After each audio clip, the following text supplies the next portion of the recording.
Comme vient de le dire Denis, je suis Christelle Fierob et je suis responsable du pôle animation au CIRID.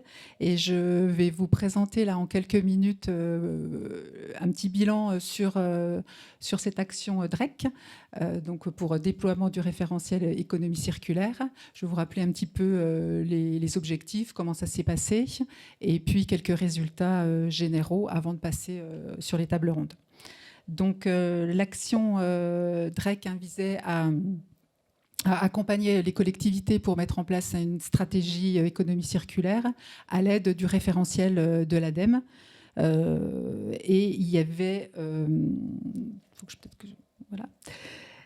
trois grands types d'objectifs concernant cette action. Tout d'abord, un objectif autour du référentiel en lui-même, avec l'appropriation, la mise en œuvre de ce référentiel sur les territoires et la préparation à la labellisation.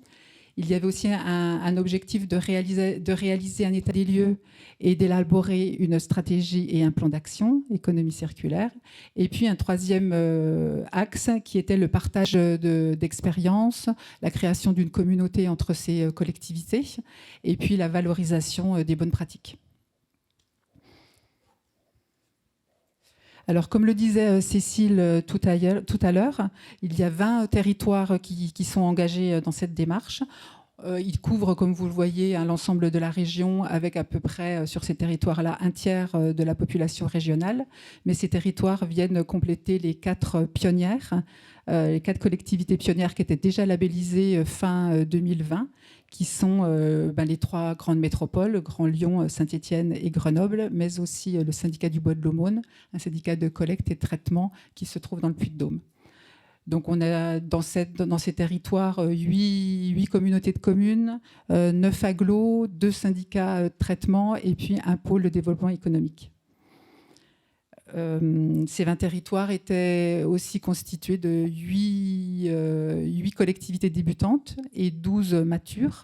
On appelle matures des collectivités qui avaient déjà lancé, par exemple, des démarches de territoire zéro déchet, zéro gaspillage depuis de longues années, ou des collectivités qui avaient signé des contrats d'objectifs, des codecs, contrats d'objectifs déchets, économie circulaire avec l'ADEME.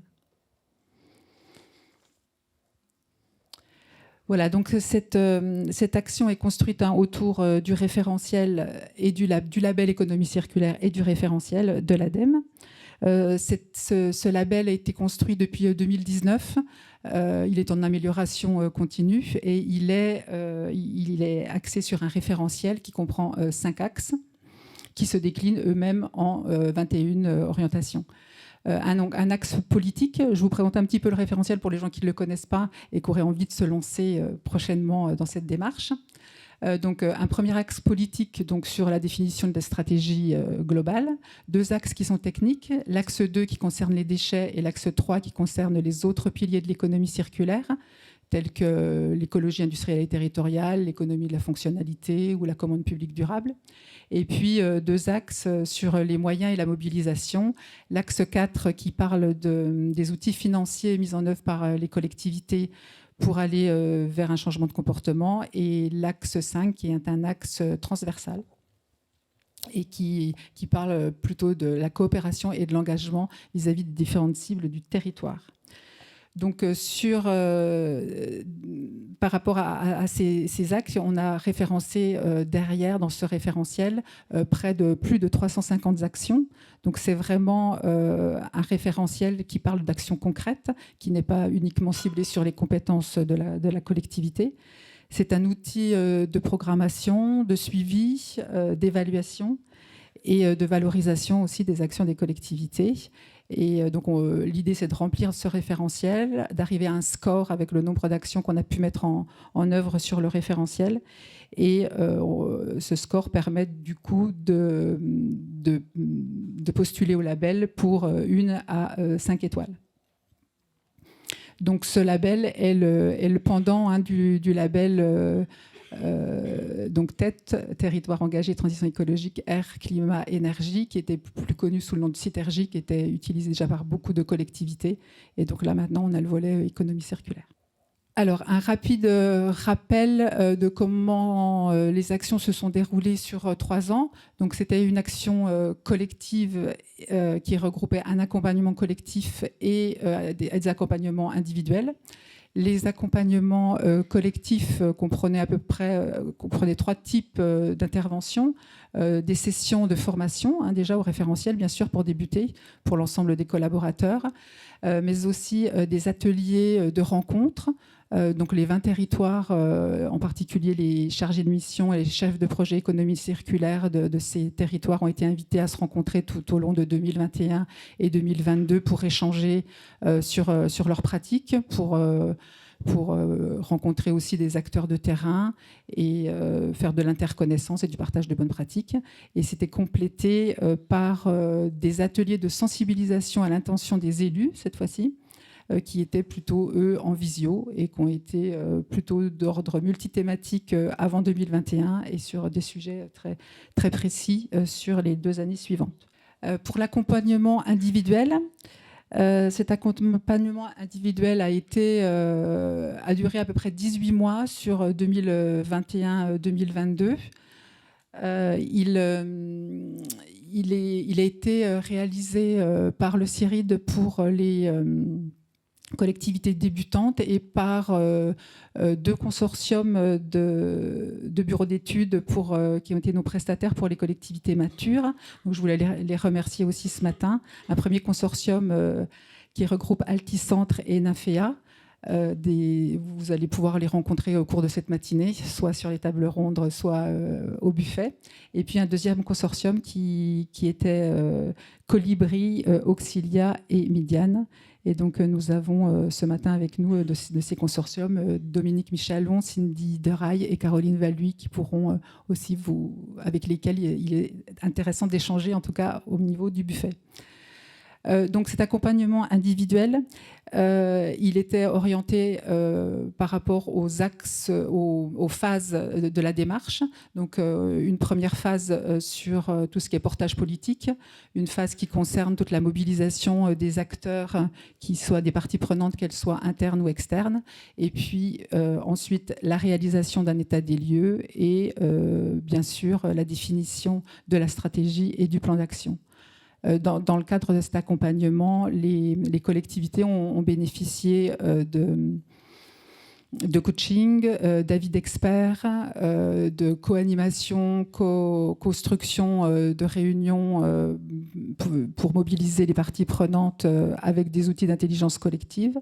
Elles ont été aussi beaucoup aidées au niveau méthodologie pour faire avancer le projet et ont été mises en lien avec des réseaux d'experts. Dans le cas à la demande, et puis aussi des réseaux de pairs, dans le cas d'Odrec bien sûr, mais aussi dans d'autres réseaux qui existent en Auvergne-Rhône-Alpes autour d'Éclaira, le réseau de l'écologie industrielle et territoriale ou le réseau de l'économie de la fonctionnalité et de la coopération.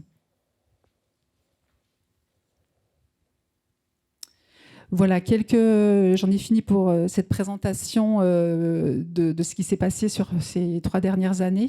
Et je voulais vous montrer quelques résultats à travers voilà, quelques axes aussi du référentiel. Cécile nous a déjà annoncé donc du coup au final le résultat en termes de labellisation. Puisqu'on a 8 collectivités qui sont labellisées à ce jour, donc qui viennent rejoindre les 4 pionnières. Ces 8 collectivités vont peut-être passer à 10 bientôt, puisqu'on a quand même encore 2 ou 3 qui sont dans les starting blocks. Et puis, on a 2 autres collectivités, le Val-Thôme et le pays voironnais, qui n'ont pas aujourd'hui postulé à la première étoile, puisqu'ils vont directement à la 2e et à la 3e. Et donc, ils sont aussi en attente de ces commissions du label dont parlait Denis tout à l'heure. Alors, sur le bilan des avancées par phase du projet, sur les accompagnements individuels, on voit que le portage politique et la mobilisation des parties prenantes et le remplissage du référentiel sont les phases sur lesquelles les collectivités ont bien avancé. Concernant la réalisation d'un diagnostic, on voit des niveaux assez différents d'une collectivité à l'autre. Ça peut être un simple diagnostic de listes d'actions et d'acteurs qui sont en place sur le territoire pour les caractériser en termes d'économie circulaire. Et puis on voit d'autres collectivités qui ont détaillé spécifiquement une filière précise qui est prédominante sur leur territoire, ou des collectivités qui vont même jusqu'à l'analyse de métabolisme territorial. Sur les 2 dernières phases, la définition d'une stratégie et d'un plan d'action, on voit qu'en 18 mois, c'était un peu court pour certaines collectivités pour aller jusque-là. Donc certaines ont des plans d'action ambitieux. Ça sera le sujet de la 2e table ronde, où vous aurez 2 collectivités qui viendront vous présenter, vous parler en tout cas de leur stratégie et de leur plan d'action. Et puis, il y a aussi toute cette phase donc, de travail en transversalité qui prend aussi du temps. Donc 18 mois, c'était peut-être sûrement un peu court pour arriver à mettre ça en place. Et ça, c'est aussi le sujet de la première table ronde, cette fois-ci, pour un peu illustrer les bonnes pratiques et les difficultés rencontrées. Alors, je voulais faire juste quelques zooms sur quelques axes du référentiel pour l'illustrer pour les collectivités qui ne connaissent pas ce référentiel. Alors, l'axe 2 du référentiel concerne les déchets. Là, vous voyez, je vous ai mis les 5 sous-axes. On ne va pas les détailler, hein, n'ayez pas peur.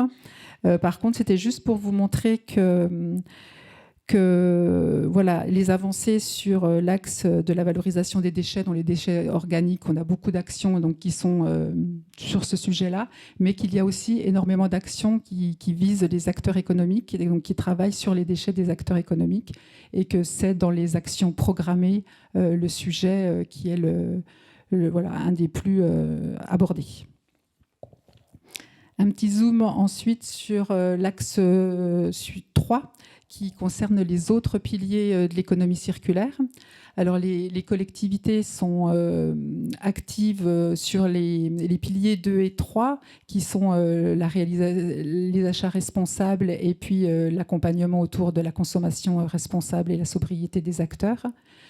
Mais que les projets d'action concernent toujours ces 2 sujets-là, mais il y a 2 autres piliers qui viennent les compléter. Ce sont l'identification et le développement de filières locales qui sont à enjeu sur le territoire. Donc ça va être des filières comme les biodéchets, bien sûr, mais le bois qu'on retrouve. On a même une collectivité qui travaille sur le chanvre. Et puis, viennent compléter aussi des envies d'aller sur l'économie de la fonctionnalité. Donc ça, c'est assez intéressant. On voit aussi que le IT est, c'est un petit peu en moindre mesure, de moindre mesure. On a à peu près la moitié des territoires qui s'intéressent à ces actions-là, et que le pilier peut-être le moins, où les collectivités s'engagent le moins, c'est l'éco-conception. Alors peut-être un petit problème de légitimité aussi sur ce pilier-là. Voilà pour terminer ce petit zoom sur les axes du référentiel. Sur l'axe coopération et engagement, l'axe 5, c'est un axe vraiment qui est transversal, qui permet de voir quelles sont les cibles des collectivités par rapport aux actions qu'elles mettent en œuvre. Donc les collectivités travaillent plus particulièrement avec le grand public et les associations, puis les acteurs économiques dans un second temps, et peut-être moins avec les autres collectivités du territoire. On entend par là les communes adhérentes à une collectivité, par exemple, ou le syndicat de traitement qui en dépend, dont elles dépendent. Voilà, et puis on voit que les projets suivent la même tendance. Je vais terminer ces résultats en vous présentant 2 slides sur les actions et les filières. Donc, on a pu faire une petite analyse au final des plans et des stratégies qui ont abouti sur ces 20 territoires, donc qui sont plus ou moins avancés, hein, selon les cas. Mais on peut voir que les actions les plus représentées donc dans ces collectivités sont d'une part la formation, la sensibilisation des élus et des parties prenantes. Donc ça, c'est vraiment la base, hein, c'est normal. Ensuite, on a le travail sur les filières locales de valorisation des déchets. Puis tout ce qui concerne l'autosuffisance alimentaire, les démarches anti-gaspillage en lien souvent avec les PAT, les plans alimentaires territoriaux. les recycleries, ressourceries, puis viennent la consommation locale durable, la réparation et l'éco-exemplarité. Ça, c'est dans les actions qui ont commencé. Et puis, dans les projets, viennent davantage la commande publique durable, le travail sur des filières locales de production et de transformation, l'EIT, mais aussi la limitation des emballages, travailler sur la consigne, sur la réutilisation des contenants ou sur le vrac, et puis sur la mise en œuvre des matériothèques suite aux dynamiques sur les ressourceries, recycleries. Voilà, et pour terminer, les filières les plus représentées dans ces programmes, dans ces plans d'action, je veux dire, sont la filière BTP, version Habitat, tout ce qui concerne l'agri et l'agroalimentaire, les biodéchets et le bois.